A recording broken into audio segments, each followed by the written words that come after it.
Everybody, how y'all doing? This is Carla Wynix with today's inspiration, and as always, I am here to encourage you and to remind you that you can live every day on purpose. Well, today is not a good day.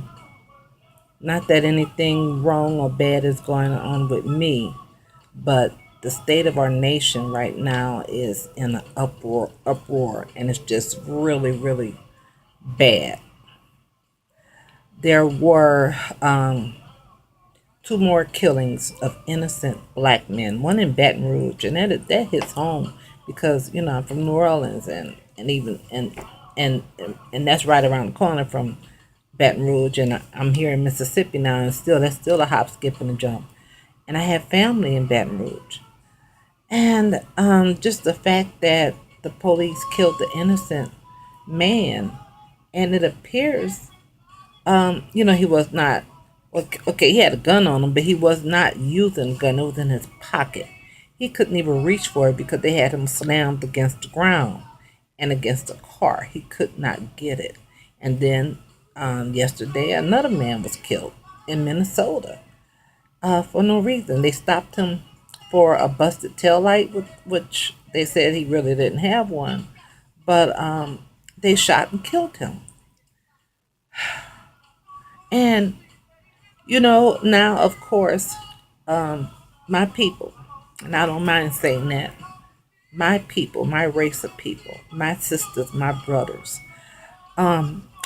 speaking out against this because this is just tragic. This is racism and it's terrorism. It is terrorism, and you know, I'm I am in support of Black Lives Matter. Now, when people get mad and say, well, all lives matter. Yes, they do. But you know what? That goes without saying. It's just like um, people don't understand why is there a Miss Black America pageant? Why is there a black this or black that?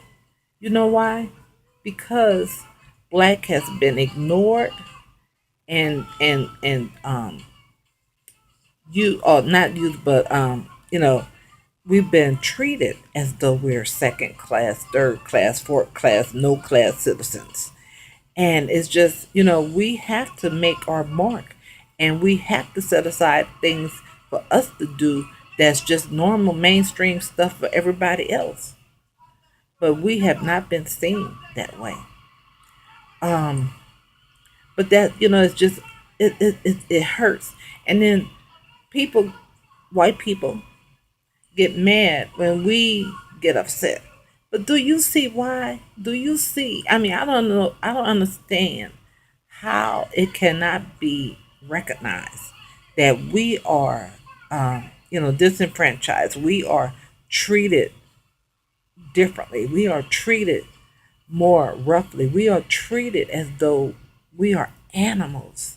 They're scared of us. My son is 31 years old, and he's a big guy. And I've told him for as long as I can remember um, that that he intimidates people, and just by his size, just by his presence, just because he's a black man. And I've always told him how to act and how to comply and not to give the police any reason. Don't give them a reason to hurt you. Although, as we see, they just do it anyway. It happens anyway. But don't fuel the fire. Don't give them that. I remember one time when my husband and I, well, at the time we were dating, and we had just come home from the movies or something. Well, he was bringing me home, and we had just pulled up in the yard. Well, not in the yard, but on the street. We had just parked, and we were saying good night. Well, before we know it, we see some police cars coming, and they come to the car and made Jerry get out. And they what they do, pat him down and check them and everything. And I was sitting in there, oh Lord, I was praying and I was so scared. I said, please don't let them kill him. And this was in 1981, maybe 82. But I mean, that was a long time ago. That was more than 30 years ago. But we've always been afraid of the police, and it's nobody should live like that. I love I love the fact that we have law enforcement. I have relatives who are in law enforcement. And I trust and respect law enforcement. But on the other hand, we shouldn't be scared. We should not be scared that we're going to get killed, that we're going to get shot. I worry about my son. I worry about my daughters. It's not so much that criminals are going to get them, but we scared of the police, and it shouldn't be that way. Now, since all of this has been going on, Marvin Gaye's song just keep playing in my brain, and you might hear it in the background. What's going on? And in it he says, "Only love can conquer hate. Uh, don't punish us with your, don't punish us with brutality." And he was talking about what's going on, in society, and it's still going on. The song it seems like it was just written today, but it's been going on too long. Um, yes, only love can conquer hate. Dr. Martin Luther King said something where he said hate can't do that, but only love. And so I went to the scriptures. I said I know God is love, and I know the scriptures cover everything that we will ever face in life. And I went to Romans 12. I'm going to read some of it. Um, Verse 17 of Romans 12 says, "Repay no one evil for evil. Have regard for good things in the sight of all men." Verse 18, "If it is possible, as much as depends on you, live peaceably with all men."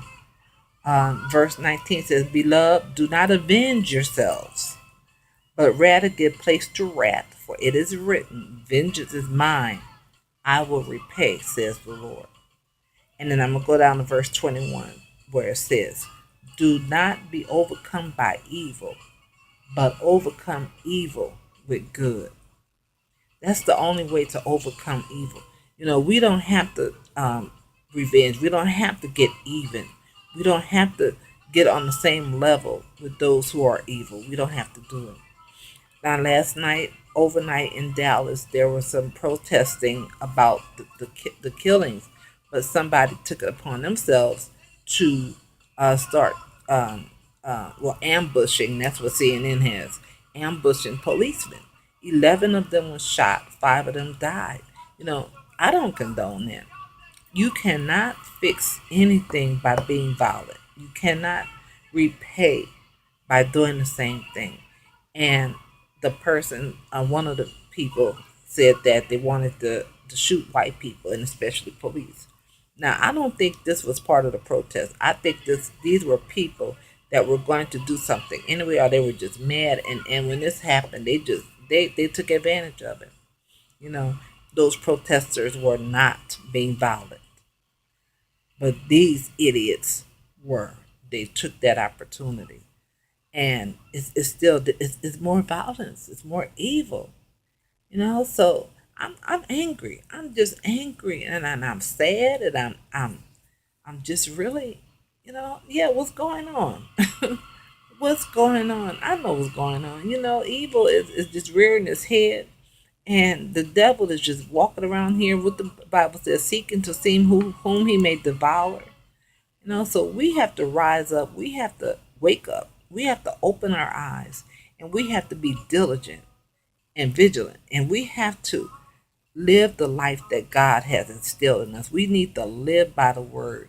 We need to act by the word. We need to love by the word. We need to show love. We need to be loving to one another. What did I just read? If at all, if it is possible, as much as it depends on you, live peaceably with all men. Now, I'm not saying that you're gonna be that you're gonna be shooting people and all, but some of us don't know how to live peaceably. Some of us just stay in turmoil, and some of us just be mean and nasty. No, show peace. Be peaceable. Don't wreak havoc. And what's that saying? Misery loves company.